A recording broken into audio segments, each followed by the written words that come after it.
Hey guys, King of Charmanders here, and today I bring to you a video on the best meta Driftstone skills to Driftsmelt first.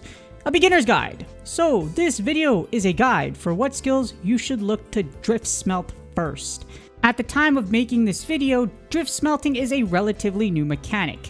It's brand new, it's only been out for a few days-ish, something like that. Hell, I think, no, like 2 days, right? Yeah, something like that. But yeah, it's relatively new. However, before I get into this guide, here's a really important note. You do not need Driftsmelting skills to go far into the endgame. Driftsmelting is a nice to have super grindy game mechanic. It's a post-game endgame mechanic. It's not meant to be for those that just started out or for those of you that are like, oh my gosh, like this is super RNG, etc.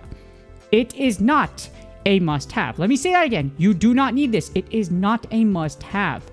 This feature takes hard work, dedication, and a whole lot of luck. Even if you are spending money like I am as a whale, or if you're spending a little bit of money, however amount you can afford or you wish to use, it still takes a lot of luck and again, a lot of dedication because you need to get those Driftstones and you still need to smelt and then hope that RNG just blesses you on that time or multiple times for your builds. Alright, let's jump right into it. First, we have the list of Driftstones and skills. I'm not going to go through every single one of them. Here's the list right here, and this list is provided by mhn.quest. I will have the website on the link. And thank you, mhn.quest/Sammy, for making this for us, as this chart is a really nice simplified version in comparison to the chart that provided to us by Niantic Japan, the official one. That one's still nice, but this one just like, as you see, it's like really good and just like simplified. I like it a lot. And different types of Driftstones are rewarded based on the large monster type. So you see, you have the monster icons right here, and those are the symbols where you will see what monsters provide which types of Driftstones. Now here's two ways you can either do this. You can either go after the monsters that reward the one type of Driftstone you need, or slay everything in your path and get many types of Driftstones. Remember, you can only carry up to 9 Driftstones in your inventory, 10 if you double up the 9th one, but yeah. So with that being said, you're either going to fill up your bag full of Driftstones and get more than you're actually smelting, or you're going to be like me, where you're going to spend money and Driftsmelt instantly and keep your inventory just relatively healthy. As of right now, I'm going to stop doubling Driftstones just because I already have the main one I need for my build. That video is coming soon, but yeah. I don't need to double up on gems, so I'm going to blast a whole bunch of them and start building all my other armor pieces with the Driftstone skills I need.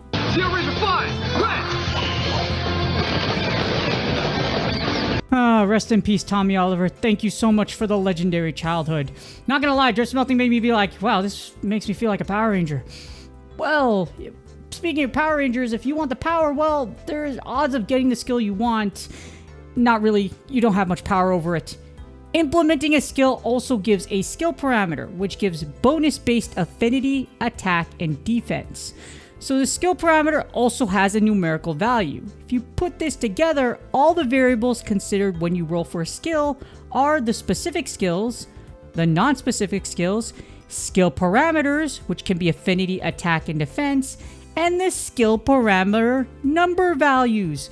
So you have all these variables put together. And it's not 1 in 21. I've heard someone tell me about that. I'm like, no, it's not 1 in 21, sadly. That's if you just consider the skills itself. But it's so much more than that.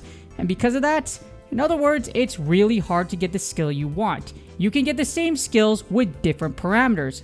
If you haven't checked out my Driftsmelt guide, or if you don't know anything about it, make sure you check it out. It's going to be in the video description as well as the end credits. But yes, you can get the same skill with different parameters, making this an absolute nightmare and hoping that you are on your knees praying to RNGesus. Now that you have all that information, here's the best skills to Driftsmelt first. All elemental damage attacks, fire, water, ice, and thunder. So if you're using elemental builds, if you have one that you use a lot, then those are the ones you should go after first. The thing is, for elemental builds, you can have multiple skills on one piece of armor. So you can have all of the elemental damage attacks on one piece of armor, which is really cool. Might take a whole lot of rolling, but if you do it, more power to you. But it also gives you a hell of a lot of flexibility when you're trying to make builds with Driftstones. In addition, all elemental build-up attacks, sleep, paralysis, and poison, especially those of you using paralysis and poison to endgame or postgame, it's definitely worth it to have poison attack along with sneak attack 4 because we can't have 5 as of right now, and just absolutely have the chance to poison or paralyze your large monster to death. Next up we have Burst. Burst is top tier, one of the best for raw weapons. If you are using a raw weapon type, Burst is a must, especially for dual blades and for you Black Diablo bow users. Video coming soon on the best one of that coming soon. But yeah, Burst is a must again for raw weapons. Next up we have Critical Eye and Weakness Exploit, which are for raw and elemental weapons. It can work for both, mostly for elemental though. That's more of a priority for elemental weapons because when you have critical damage, it applies both raw and your elemental. So these two are very important. And last but not least, the one you should definitely Driftsmelt first. Last one is the Offensive Guard skill for guard weapon types. For Charge Blade and Lance mains, Offensive Guard is your best friend, so you should definitely go after Offensive Guard. It's the same thing as Burst. Burst is one of the best skills for raw damage for raw weapon types that don't have a guard ability. If you can guard, Offensive Guard is the best for you, and you should definitely go after it first. Alright, now that we went over top tier, the best skills, here are the second best skills, which are nice to have.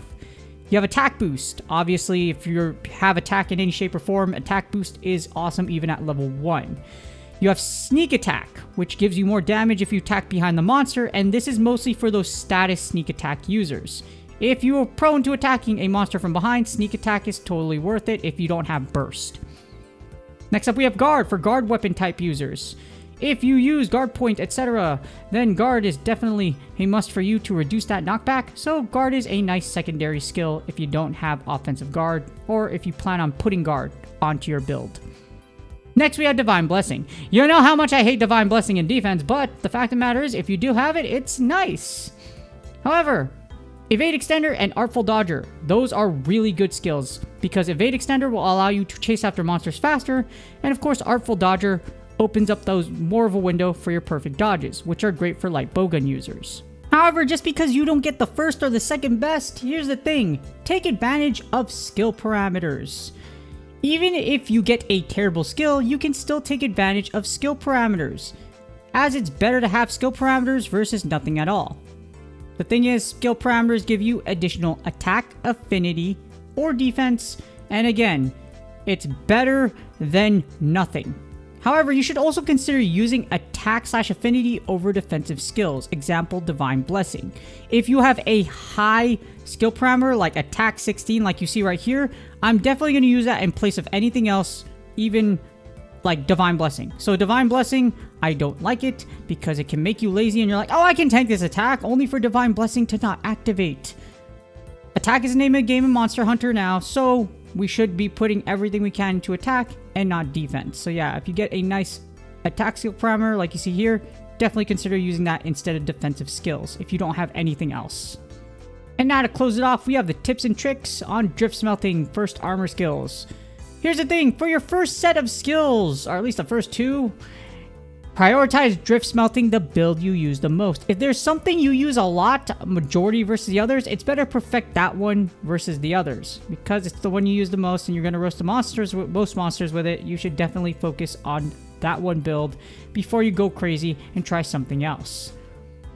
It's more important to have the skill you want versus a good skill parameter. So you could have attack plus 69 for all I care. That's a very nice number I'm just picking right there.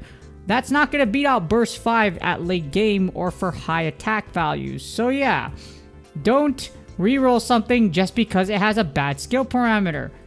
So if it has a bad skill parameter, but you get Burst, it's way better to have Burst and a crappy skill parameter like defense or something like that than to not have it at all. And here is one big thing that's a big reminder, big one. The thing is, some people I've seen are like, oh, Niantic Japan and Capcom are forcing us to do something that we don't. A matter of fact, no one is forcing you to pay to Driftsmelt. You can Driftsmelt for free. It just takes more time. That's the reality of it. If you want to do this for free, you have to do all the kilometer stuff. And if you don't want to, then there are other avenues. But yes, it's up to you. What do you want to do? But again, no one's forcing you to Driftsmelt or pay for it. It's just like Curious Crafting in Monster Hunter Rise Sunbreak, which Driftsmelting is based off of. More on a video on that later, but the RNG is still as bad on that game. If not, is it worse this game? But yeah, the RNG is still pretty bad. But no one is forcing you to pay to Driftsmelt. Take your time as a free-to-player, nothing wrong with that, but at the same time, do not shame people that are willing to spend money on something they enjoy doing. Hopefully this guide helps you with what skills you're considering to implant using Driftsmelting first. I will be making guides on the best Driftstone builds for all elements and weapon types. So I know y'all have been asking for that, but it's a lot of content to put together. So again, I will be making those guides and just look forward to them in the future. With that being said, please do me a huge favor, like, subscribe, and comment for the YouTube algorithm. I wish y'all the best of luck and the odds and the prayers to RNGesus that you will get the skill you want sooner than later. Again, good luck on your grinds, and I will see y'all on the next video.